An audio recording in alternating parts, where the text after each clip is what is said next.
What is up, and welcome to another edition of the Mile High Hoops podcast. As always, I am your host, Zach Bai, and as always, I appreciate you spending a sliver of your busy day with me right here on the podcast, reacting to an unfortunate sequence of events heading into the All-Star break.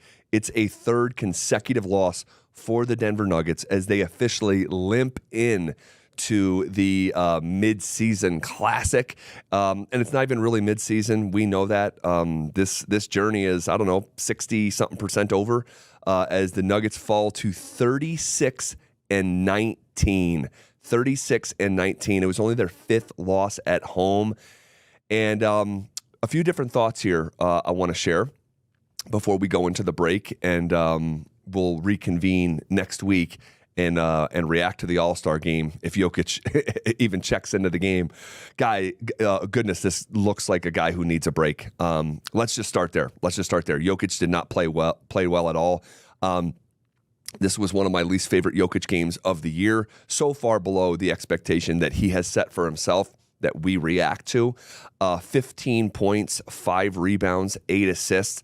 To show you just because I love the sports gambling side of stuff, to show you how far below expectation in terms of let's just go with the rebounds. Okay, rebounds are a unique stat in basketball because they are often much like free throws attempted. It's a reflection of your level of assertion. And for Jokic to have 5 rebounds in a game, his prop in the pregame yesterday leading up to this contest was 12 and a half. Meaning that he had to get to 13 rebounds to clear his expected total. He didn't even get close to that. And I think in this instance, it's a good reflection of Jokic's interest in the game. He just was not into it.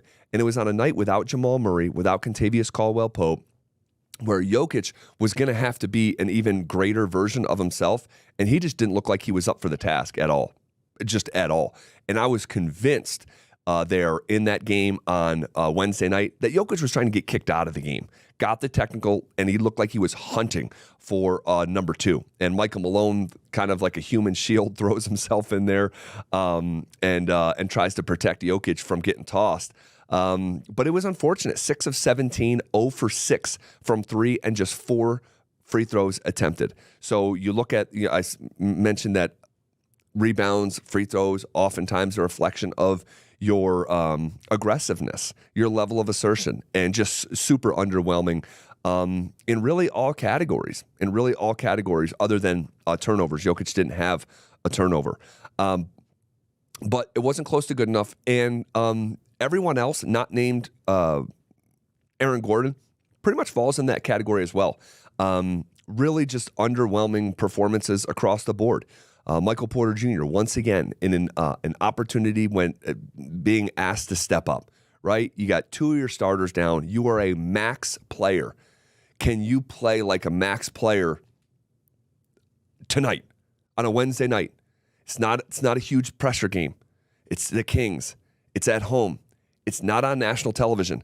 And once again, Michael Porter Jr. just struggle. I mean, I think he made his first 2 shots of the game, a 3 and a 2. So take his 19 points with a grain of salt, and the 8 for 17 shooting because he started off 2 for 2, and it's just discouraging. It's just kind of if you look at 19 points, say okay, it's good, but on 8 of 17 shooting, it just wasn't enough, and it wasn't close to being enough for what was required, undermanned.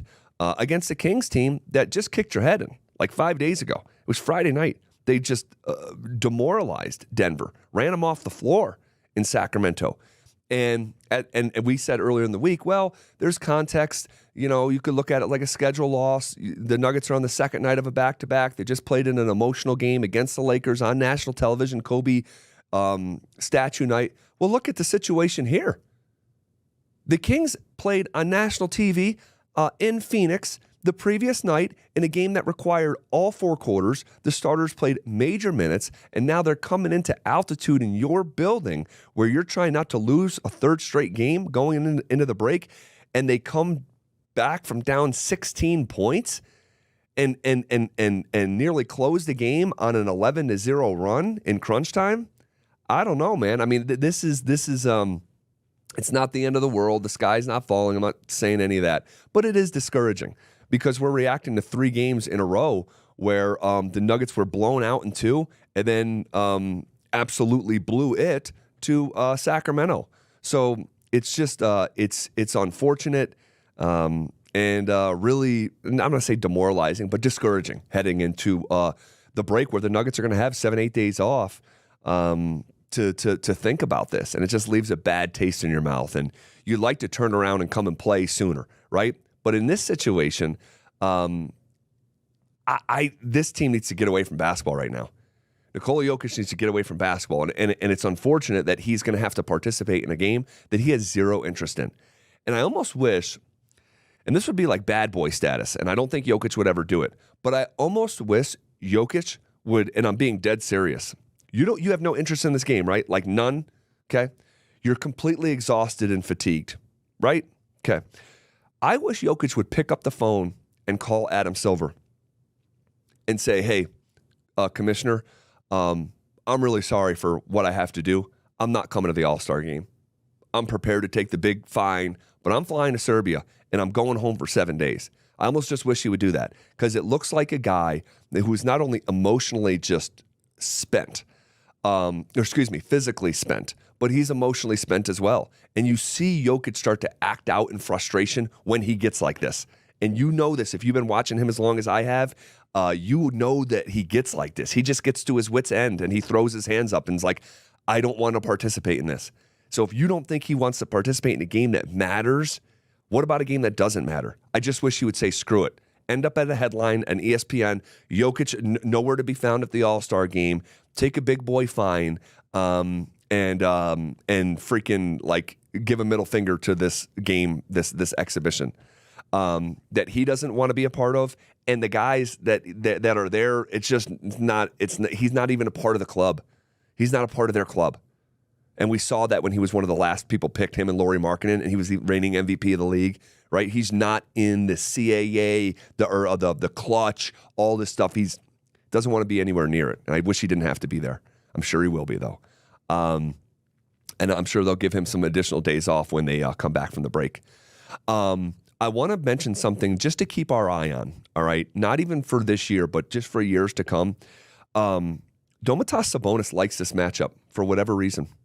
He likes it. He goes towards it. He is not scared of Jokic.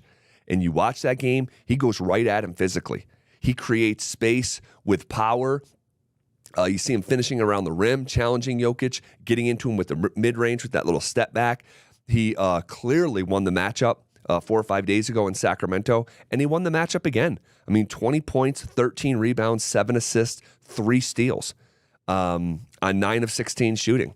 And he's really freaking good, man. He's good. He is like baby Jokic. He's not better than Jokic at really anything, but he's like 70% maybe across the board of Jokic's skill set. And as you see, he's and we talked about this from the Friday game. He's leading the NBA in triple doubles now. Sabonis, not Jokic. Sabonis. So I think it's just an interesting matchup to keep our eye on. And then the other guy that deserves a feather put in his cap is De'Aaron Fox, who absolutely took over the game in crunch time. Took it over. And he's the, what do they call it? Is it the Jerry West Clutch Award or whatever the Clutch Award? I'll get used to it here soon. But he won that award last year. And man, did he ever close that game. Holy bleep. I mean, he was sensational down the stretch of that game, and he ends up with 30. You want an all-star snub? Like we talk about Jamal Murray. You want an all-star snub? De'Aaron Fox, top 10 scorer in the NBA.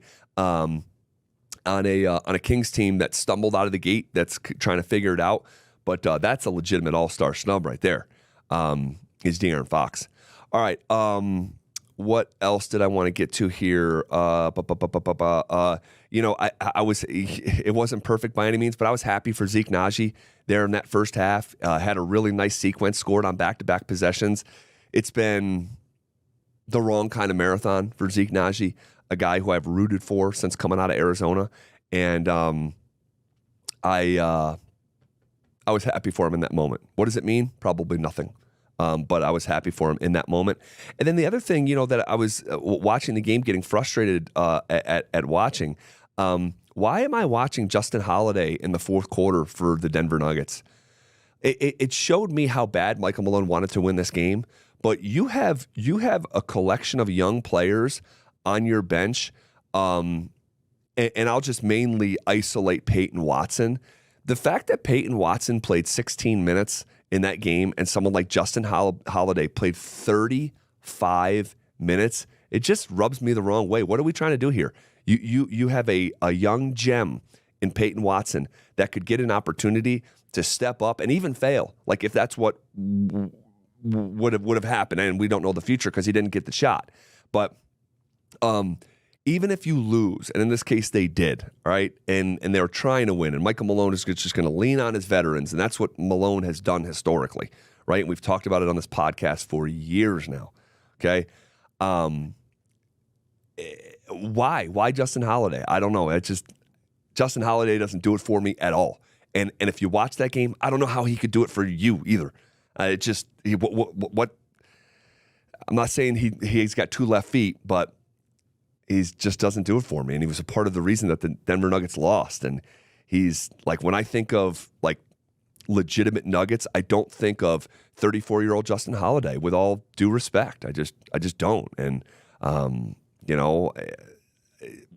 thought it was a missed opportunity for Michael Malone to develop to continue the development of a Peyton Watson. But 16 minutes for Peyton Watson, I don't know. Doesn't make sense to me. That's on Malone, though. That's on Malone. For the reasons that we've talked about through the years. He bristles at playing young players, and he'll play a guy even underwhelming as Justin Holiday over a young, promising player. That's Michael Malone. It's frustrating. Okay. What else did I want to get to here? I'm always going to miss something. Hosting this podcast solo, I get off of it sometimes, and there's almost always something like, "Oh crap, you didn't get to this." A note from the game: 16 points, 16-point lead and blown. That's the second largest lead blown this year, only second to an 18-point lead against the Orlando Magic, which was a brutal loss as well. Both of those games came at home. Go figure. And then another note: Nuggets scored under 100 points again. They are 0-6 in games where that happens this year. And the sign of encouragement, I will say, is we have seen the Nuggets lose 3 straight, most recently in December. What happened after that? They went 9-1 in their next 10 games. So that's a good omen. And then you look at the schedule coming out of the All-Star break. It's not daunting. So there's going to be an opportunity to really make up for a lackluster week when they come out of the break after a long rest. They're home against Washington. That's on a platter for them on a Thursday evening. And then they go to Portland and then to Golden State, who has actually been playing better. And then they'll turn around and host the same Sacramento Kings, who have had their number here as of late. Okay, guys, I think that's all I wanted to get to from the game. We'll leave it there. I hope you guys enjoy All-Star Weekend. I know it's imperfect. Some people hate it. I'm a basketball fan. I'm going to find reasons to like it, and then we'll come in and react to maybe some of the stuff we saw over All-Star Weekend and look ahead to the last portion, the sprint that is awaiting Denver before the real season begins, which is the NBA playoffs, and that will be here before you know it. Guys, have a great weekend, okay?